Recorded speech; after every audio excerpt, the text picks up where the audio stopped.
ফাগুন মাথো এক মাহ নহয়, এয়া হৈছে আমাৰ এক অনুভূতি।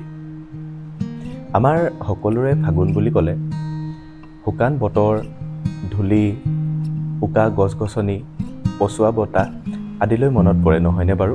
কিন্তু যদিহে আমি দকৈ ভাবি চাওঁ, ফাগুন যেন আমাৰ জীৱনৰ এখন দাপোনৰ স্বৰূপ।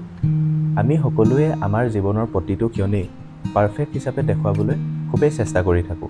কিন্তু এই ফাগুনৰ মাহটোৱে আমাক এটা সত্য প্ৰতিচ্ছবি দেখুৱায়। বৰ্তমান আমি যি পৃথিৱীত আছোঁ, তাত সকলোৱে সেউজীয়া দেখুওৱা এখন নাটকত ব্যস্ত হৈ আছোঁ। কিন্তু আমাৰ এই সময়ছোৱাই আমাক এটা কথা সোঁৱৰাই থৈ যায় যে জীৱনত যিকোনো বস্তুৱে পৰিৱৰ্তনৰ গুৰুত্ব কিমান। সকলোখিনি ভালদৰে জানিবলৈ ভিডিঅ'টো শেষলৈকে চাব। আমি বহুতেই পৰিৱৰ্তনলৈ ভয় কৰোঁ। পুৰণি কিছুমান চিন্তা বা অভ্যাস বা অন্যান্য আমি এৰি দিবলৈ ভয় কৰোঁ। হয়তো বৰ্তমান সময়ত সেই পুৰণি চিন্তা বা অভ্যাসসমূহ একেবাৰে মূল্যহীন। সেয়ে ফাগুনে আমাক শিকায় যে পৰিৱৰ্তনৰ বাবে পুৰণি কিছু অভ্যাস বা আমাৰ চিন্তাৰ ত্যাগৰ খুবেই প্ৰয়োজন, যাক আমি কওঁ দ্য আৰ্ট অফ চেঞ্জ। এই ত্যাগৰ সাহসৰ জৰিয়তেহে আমাৰ সকলোৰে জীৱনলৈ নতুন বসন্তৰ আগমন ঘটে। হয়তো আপোনালোকে এই কথাটো অনুভৱ কৰে যে পুৰণি বোজাসমূহ যিমানেই কঢ়িয়াই ফুৰিম, আমাৰ যাত্ৰাটো সিমানেই কঠিন হৈ পৰিব। কিন্তু এই সকলো পৰিৱৰ্তনৰ বাবে আপোনালোকেও ভাবকচোন এই পচোৱা বতাহজাকৰ কিমান গুৰুত্ব।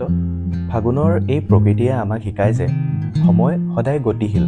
প্ৰতিটো বস্তু বা প্ৰতিটো কাৰ্যৰে এটা সঠিক সময় থাকে। ইয়াৰ উপৰিও ফাগুনৰ এই সময়ছোৱাত গছ-গছনিবোৰে নিজৰ পুৰণি পাতসমূহ ত্যাগ কৰে। যদিও গছসমূহত পাত নাথাকে, তথাপিও গছজোপা সদায় স্থিৰ হৈ থাকে। সেই সময়ছোৱাত গছজোপাই সদায় নিজৰ শিপাডালৰ ওপৰত নিৰ্ভৰ কৰে। যদিও পৰিৱৰ্তনৰ বাবে আমি পুৰণি চিন্তা, অভ্যাস বা ব্যক্তি ত্যাগ কৰোঁ, এই পৰিৱৰ্তনৰ বাবে আমি আমাৰ শিপাডাল পাহৰি যাব নালাগে। সেই শিপাডাল যেনে আমাৰ সহানুভূতি, আমাৰ মূল্যবোধ। যদিও ফাগুন দেখিবলৈ একেবাৰে উদং, তথাপিও ইয়াৰ গাম্ভীৰ্যতা অতি গভীৰ, নহয়নে বাৰু? ফাগুনৰ প্ৰতি থকা আপোনালোকৰ অনুভূতি কমেণ্ট বক্সত জনাবলৈ নাপাহৰিব। ভিডিঅ'টো শেষলৈকে চোৱাৰ বাবে thank you. That's it for today. See you in the next one.